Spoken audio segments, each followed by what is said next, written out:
Lok Sabha speaker के जो पद है आज तक बचा के रखा हुआ था। मैं सोच रहा था कई दिनों से संवैधानिक संस्थाओं के ऊपर में हमला जो करने का आरंभ हुआ 2014 के बाद, लोकसभा स्पीकर का पद को अभी तक क्यों बचा के रखा है।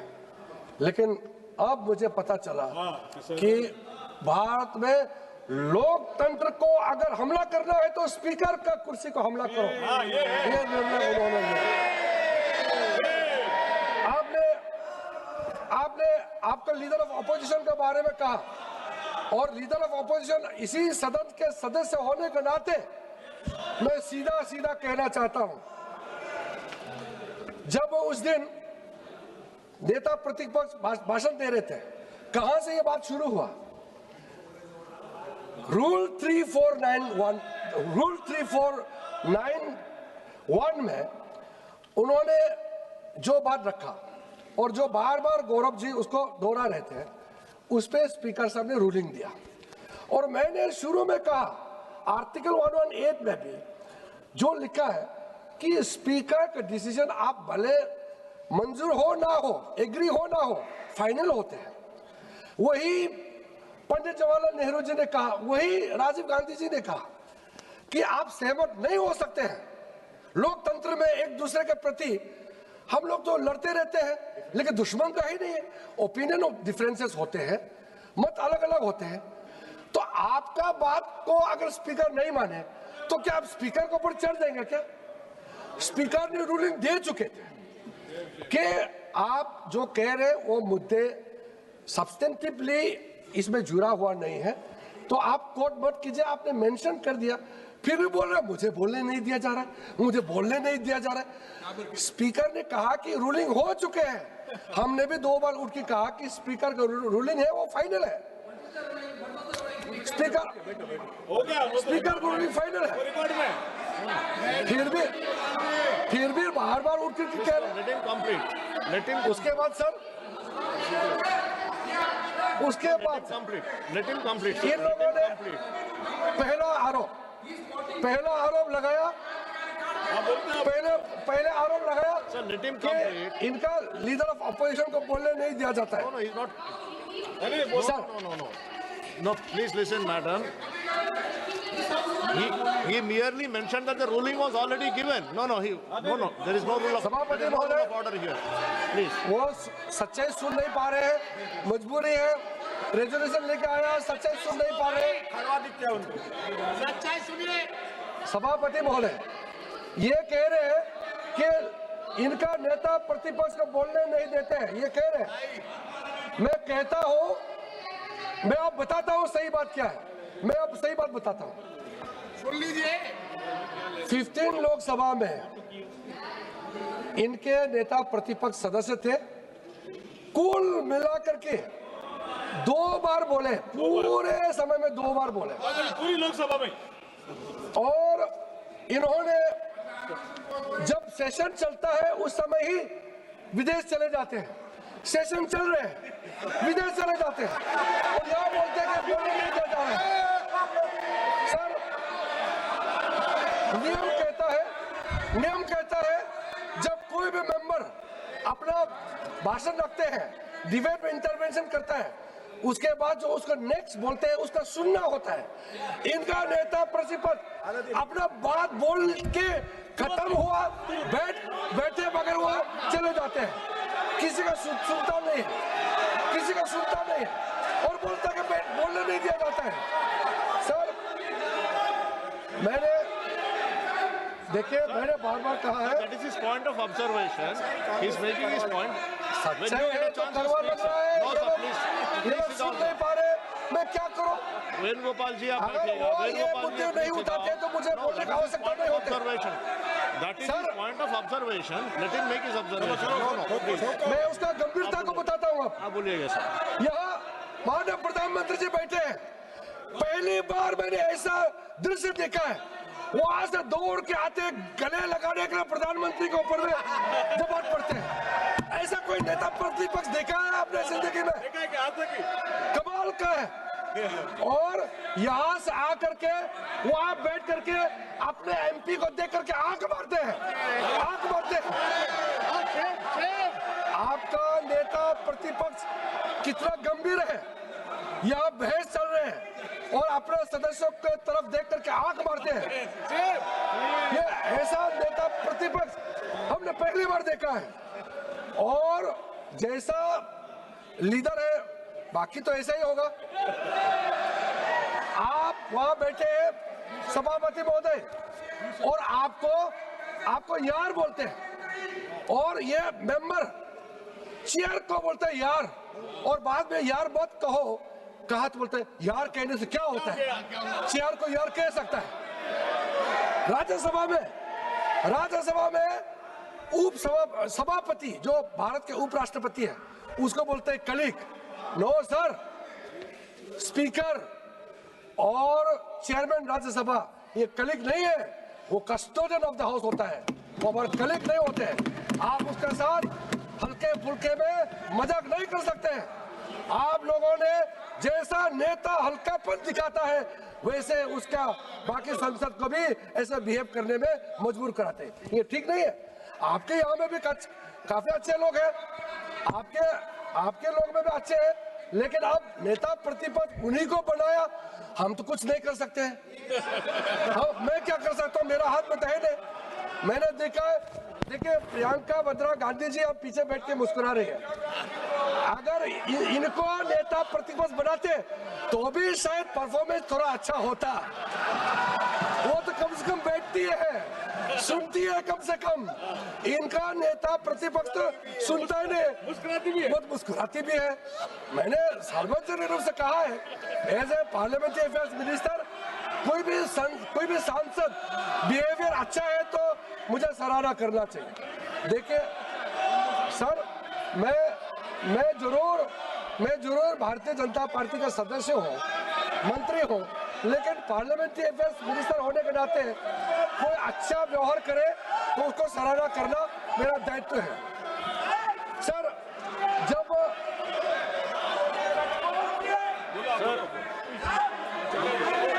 आप बैठिएगा, नाम लिए हैं, बाद में मौका मिलेगा उनको बोलने के। आप बैठिएगा, बाद में मौका मिलेगा, नाम लिए हैं आप। अरे बाद में मौका मिलेगा, आपको मौका मिल, मैं मौका दूंगा।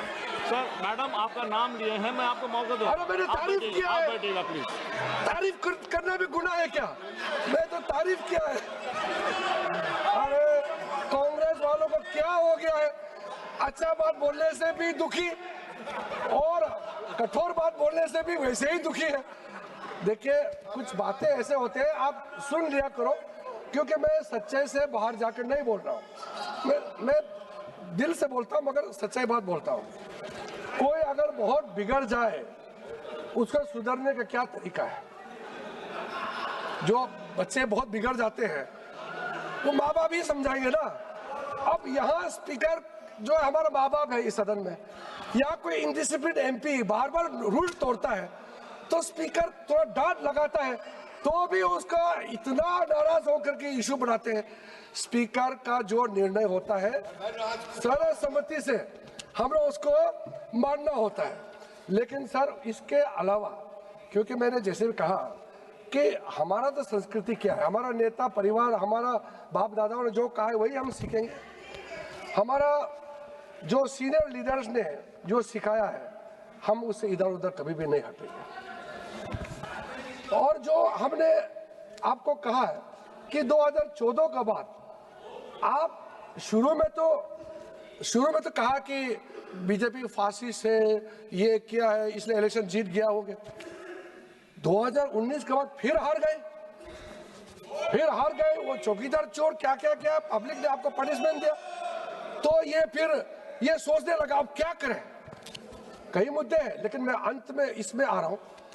तब इन्होंने सोचा कि जब चुनाव जीत नहीं सकते हैं, लोगों का भरोसा प्राप्त नहीं कर सकते हैं, तो अब प्रक्रिया, संविधान, सिस्टम, हमारे लोकतंत्र को ही हमला करना है। ये निर्णय करके आज लोकसभा स्पीकर के खिलाफ इन लोगों ने अविश्वास प्रस्ताव लाया। इन्होंने किसको छोड़ा है? आर्मी में जिस प्रदेश से आता हूं, ये उनके नेता प्रतिपक्ष सार्वजनिक रूप से कहते हैं कि इंडियन आर्मी लोग को चाइनीज लोगों ने ठीक से पिटाई कर दिया है अरुणाचल प्रदेश में। कोई देश का नेता ऐसे बात कर सकते हैं?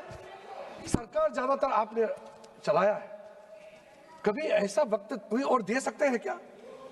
मैं तो, मेरा कल्पना से परे है, कैसे बोल सकते हैं आप? और बाहर जाकर के अमेरिका में, जर्मनी में जाके बोलते हैं भारत में लोकतंत्र खतरे में है, आप लोग इंटरवीन करो, बाहर का देश के लोग भारत में आओ और भारत को ठीक करो। हमारा लोकतंत्र को बचाने के लिए क्या विदेशी ताकत चाहिए क्या हमको? क्या बात करते हैं? सोचिए, आपका नेता का कारनामा मैं आपको सुना रहा हूं। ऐसा हो सकता है क्या?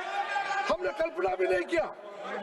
और आपके लोगों ने, आपके नेता प्रतिपक्ष ने आर्मी का वहां जाकर के, और आर्मी के जवानों को जाकर के बोलता है तुम्हारा सारा अधिकार तो आर्मी ऑफिसर ले जाता है, जवानों को क्या मिलता है? सर कितना खतरनाक बात है। किसी भी फोर्स का, किसी भी देश, किसी भी संगठन का नेतृत्व होता है, नेतृत्व कमांडिंग होना पड़ता है। और हमारा सेनाओं में जो कमांडिंग ऑफिसर होता है उसका जो शब्द होता है सर्वमान्य, सारा उसका पूरा फोर्स मानते हैं। और जाके वो फौजियों को बोलते हैं तुम्हारा कमांडर एंजॉय करते हैं और तुम लोग मरे हुए हैं, सेनाओं में फूट डालने के लिए इसका नेता प्रतिपक्ष ऐसे बात करते हैं। सर 2017 में जब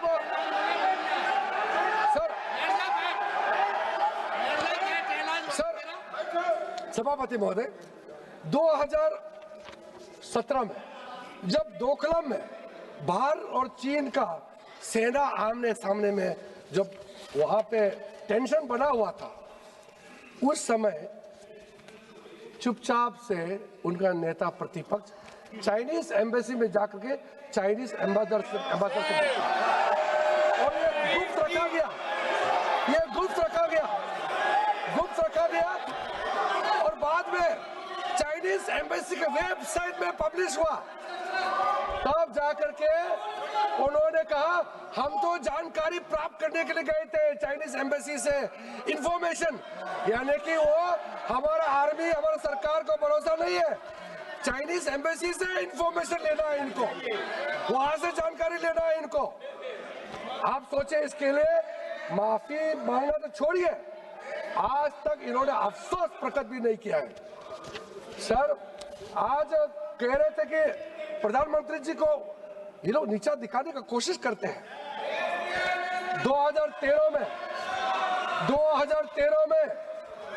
सर सभापति महोदय 2013 में यूपीए सरकार के समय में उनके रक्षा मंत्री ने इसी सदन में खड़ा करके रिकॉर्ड में कहा है कि पूरा भारत चाइना का जो बॉर्डर एरिया है वहां रास्ता इसलिए नहीं बनाया, ये इंडियन गवर्नमेंट का डिसीजन है, नहीं बनाना है, अगर बनाएगा तो चाइनीज आर्मी आ जाएगा और सारा बॉर्डर एरिया को अंडर डेवलप रखना है। ये इनका डिफेंस मिनिस्टर का ऑफिशियल स्टेटमेंट है इस सदन का। पी चिदम्बरम इनके जमाने में गृह मंत्री भी थे, वित्त मंत्री भी थे। मुंबई अटैक हुआ, उसके बाद इतने साल बाद में पी चिदम्बरम जी कहते हैं कि हम लोग बदला लेना चाहते थे, अमेरिका ने कहा कि बदला नहीं लेना है, चुपचाप बैठो, इसलिए डर के हम लोग चुपचाप बैठे। इनका चिदम्बरम का स्टेटमेंट, ये मेरा स्टेटमेंट नहीं है। आप तो दूसरे सदन में सदस्य हैं, रिकॉर्ड में है, आप जाकर के पूछो और आप ऐसे बात करते हैं सर। और आप सर इन लोग ये सुन नहीं सकते हैं, ये सुन नहीं सकते। मैं तथ्य से बाहर नहीं बोल रहा हूं सर, मैं जो आज कह रहा हूं मैं रिकॉर्ड पे कह रहा हूं। एक भी सदन का रिकॉर्ड या बाहर का रिकॉर्ड से बाहर मैं एक शब्द नहीं कह रहा हूं। और ये लोग बच नहीं सकते हैं, ये लोग बच नहीं सकते हैं। और इनका नेता ने कहा हम पूरा इंडियन स्टेट का खिलाफ लड़ाई लड़ रहे हैं। सोचिए, इनका नेता प्रतिपक्ष कहते हैं कि हम इंडियन स्टेट का खिलाफ लड़ाई लड़ रहे हैं। इंडियन स्टेट क्या होता है? कौन है इंडियन स्टेट? आप, हम, ये मातृभूमि भारत, ये इंडियन स्टेट है। इसका खिलाफ आपका नेता प्रतिपक्ष लड़ने की बात करता है। ऐसा नेता प्रतिपक्ष हमने कभी भी कल्पना नहीं किया। जब मैं इस दुनिया में पैदा हुआ, ऐसा भी दिन आएगा कि हम ऐसा नेता प्रतिपक्ष को देखने को मिलेंगे जो देश के खिलाफ लड़ाई लड़ने का बात करते हैं। बाहर में जाकर के, आप अमेरिका में जाकर के मुस्लिम काउंसिल ऑफ न्यू जर्सी के साथ, Islamic council of north America, Indian American Muslim council, Islamic medical council of north America का साथ में आपका मिलना जुलना क्यों होते रहते हैं बताइए? और सर, जॉर्ज सोरोस के साथ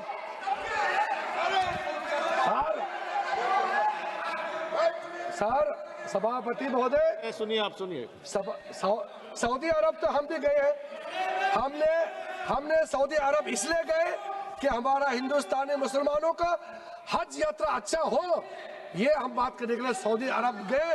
हम लोग वहाँ किसी भारत विरोधी लोगों से गुपचुप मिलने के लिए हम लोग नहीं जाते हैं। हम लोग बहुत साफ है। मैं उस पार्टी से आता हूँ जो राष्ट्रवाद को अपना जिंदगी का मूल हिस्सा बना के चलते हैं। हम लोग ये कर नहीं सकते हैं। आप हमारा नेता के ऊपर में उंगली उठाते हैं। मैं कहना चाहता हूँ, हमारे प्रधानमंत्री नरेंद्र मोदी जी के ऊपर में आप कीचड़ उछालने का कोशिश करते हैं। मैं कहना चाहता हूँ, हमारे नेता को आप कभी भी आप गिरा नहीं सकते हैं।